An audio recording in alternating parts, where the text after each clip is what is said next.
the propaganda to prevent people from pursuing family life, from pursuing the nuclear or traditional family, is so unbelievably prevalent. It's like a poison.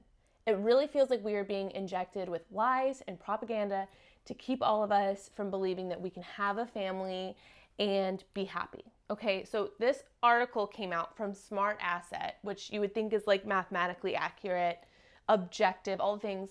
You know it's propaganda when all of these like objective number-based bros are writing about how there is absolutely no way you can afford a family. Okay, and that's what I'm seeing on here.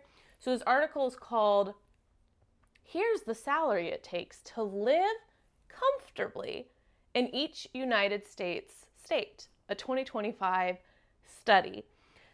It's hard for me to understand how they got to these numbers, but they defined comfortable, because that should all be our first question. Well, what do we mean by comfortable, right? Does this mean like living on a Zuckerberg island?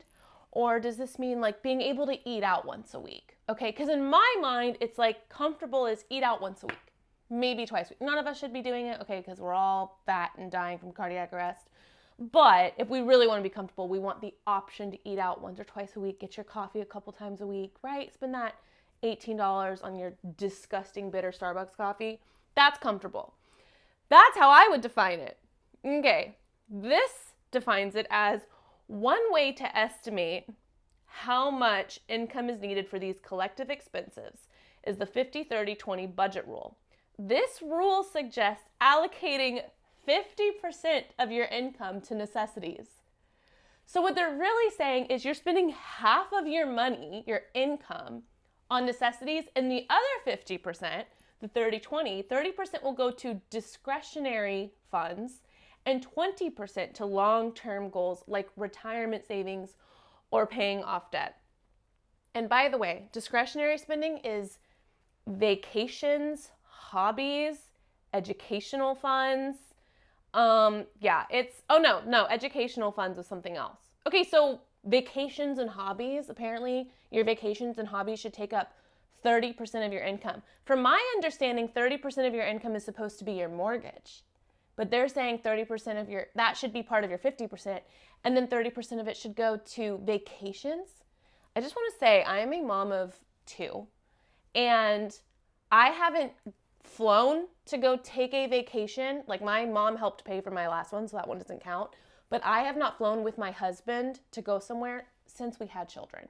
Part of that is who wants to spend money flying their child, getting them out of their sleep routine, all the things. It's like, why am I spending this money?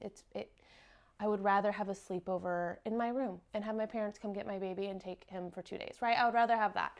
It hasn't happened yet, but that would be a cool vacation. But my husband and I haven't traveled together since we had children.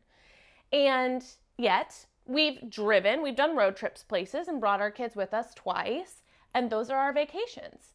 And it did not cost 30% of our income, okay? It was like 5, maybe. But I digress. I'll move on. So they kind of went all over the place. They just picked the most outrageous numbers, right? Like clickbait. And they were like, oh my gosh, look at this outrageous number. So the first outrageous number is Hawaii is the most expensive state for a single adult to live comfortably. Okay, who's living in Hawaii? That's like one of the most #1 vacation spots in the world. And they're like, can you imagine that you need a salary of $124,000 to be able to live in Hawaii, get what you need, and be able to go on vacations? I actually think that that's a pretty good number. If you're living in Hawaii and you're still flying around taking vacations all year long, and you only need $120,000 to survive there comfortably, that's pretty freaking good. Okay, so that's like their first shock number. It costs over $300,000 to live comfortably in Massachusetts.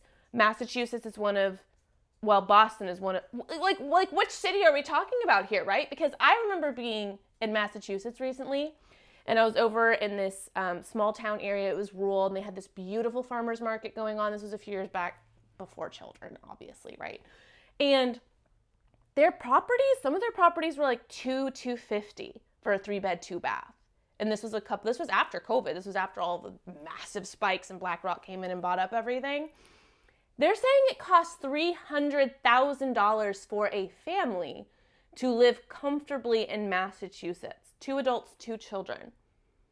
Does that, I have a question. Does that sound right to anybody?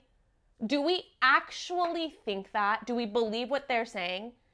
That's out $300,000 to live in Massachusetts. It's like, well, what, are we talking about Boston? Because yeah, I can see that. It's only one of the most established, popular cities to live in, again, in the world. Okay, this is like we're talking about Singapore or something. And they're like, can you imagine? It's this expensive to live in Massachusetts. Is it Massachusetts or is it Boston? I promise you, all of the rural towns me and my husband went through, acting like we're in like some 90s sitcom or whatever, they are not $300,000 required incomes. That is completely outrageous. And then if you want to live in West Virginia, it costs $80,000 to live comfortably. West Virginia is one of the cheapest places to live in the country. So that's kind of shocking. $80,000 to be comfortable in West Virginia. I call BS. So let me share a personal story. In 2020 and 2021, I was married. Still married.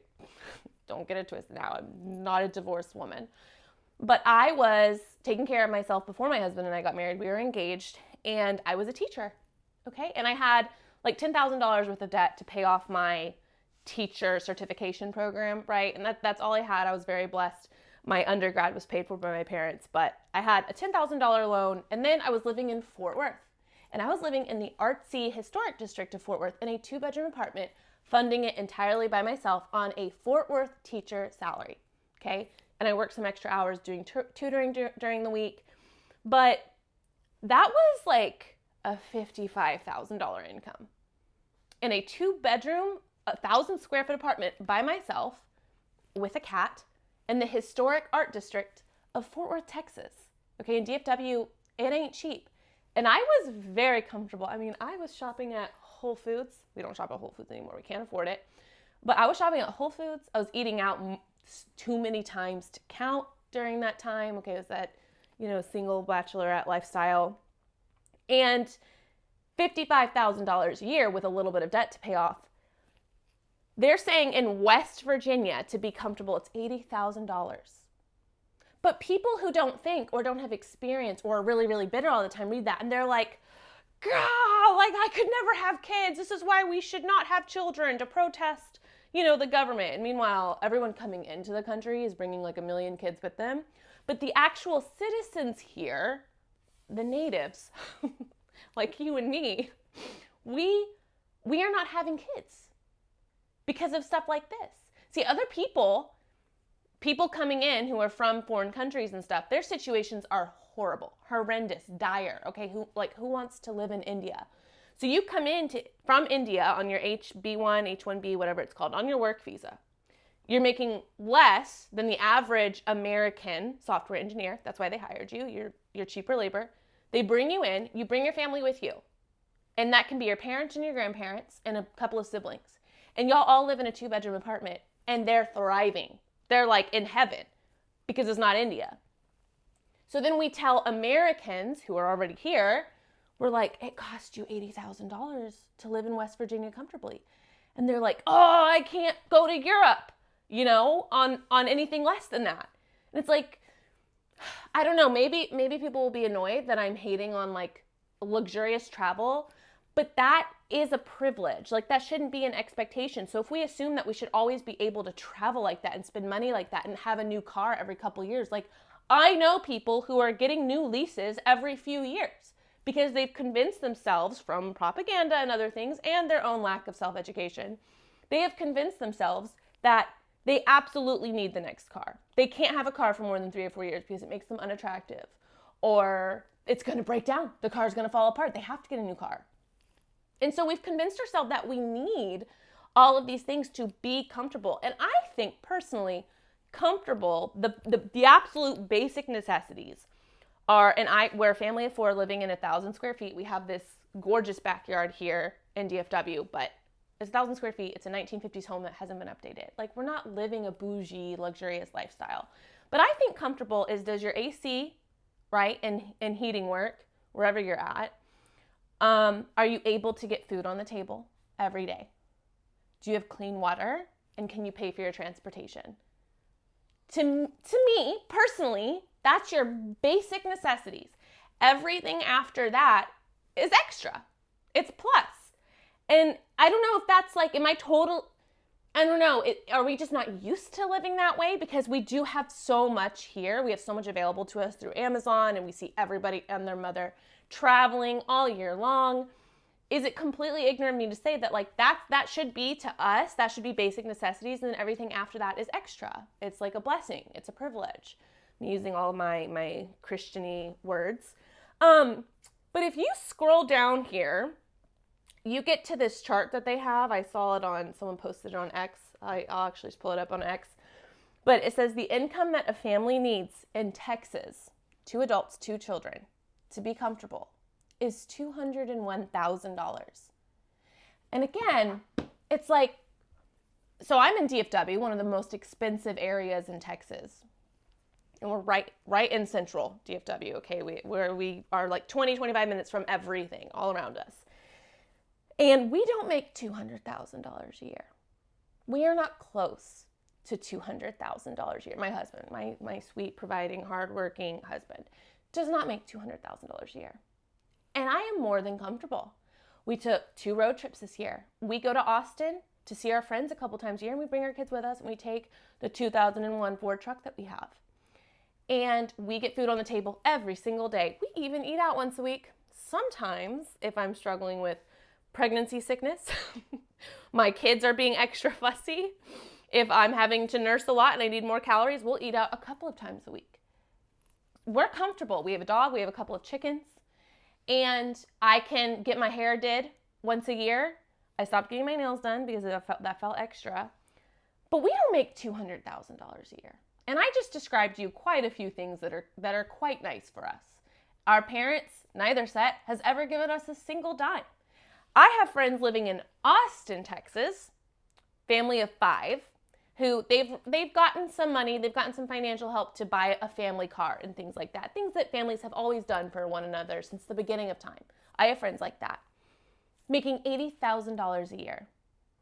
And they have never wanted for anything. They have a car big enough for their family. They can always pay for gas and food and AC. Sometimes they even put an extra check away or whatever towards retirement. So, I don't know what's going to happen to retirement.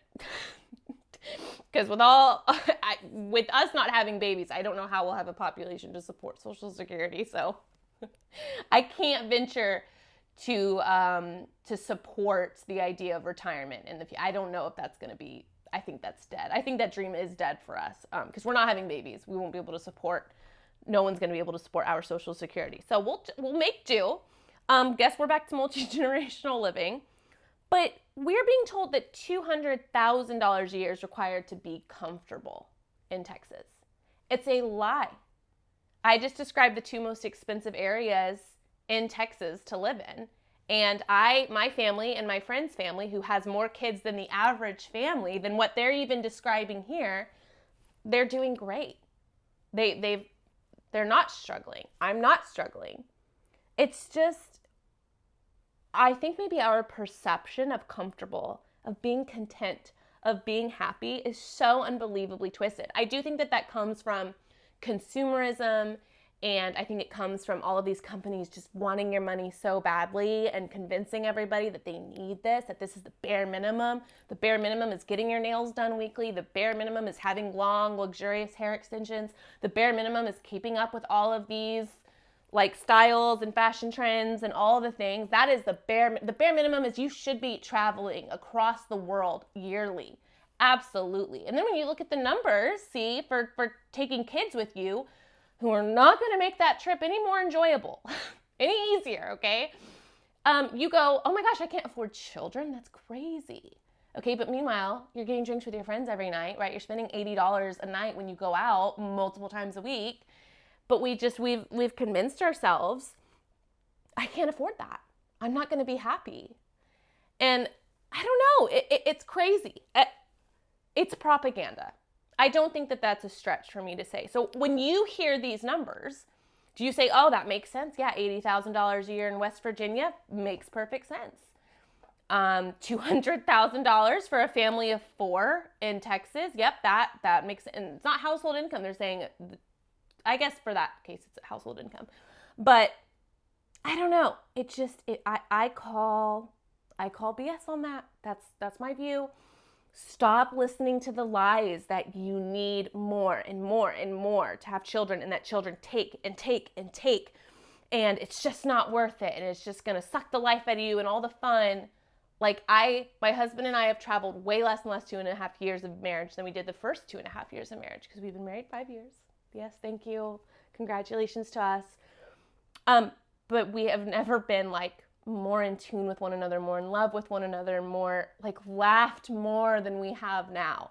Like we have found so much more joy in the mundane and the family life, the basic traditional family life than we have in all of the traveling among the West Coast and the East Coast that we did together.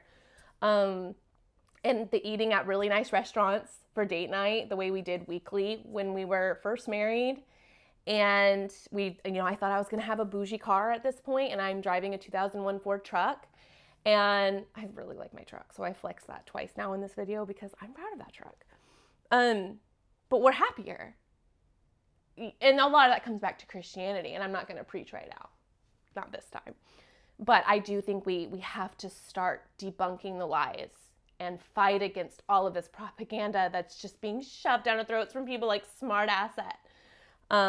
It's not true. You can afford a family. You can do it, and you can live not only comfortably but joyfully with your family and be just so fulfilled by the family life. And obviously on the side as a relationship with God, like that's helped me a lot, getting through the hard days of motherhood, because everyone has hard days no matter what lifestyle you have. But yeah, you don't need this to be you don't need this to be comfortable.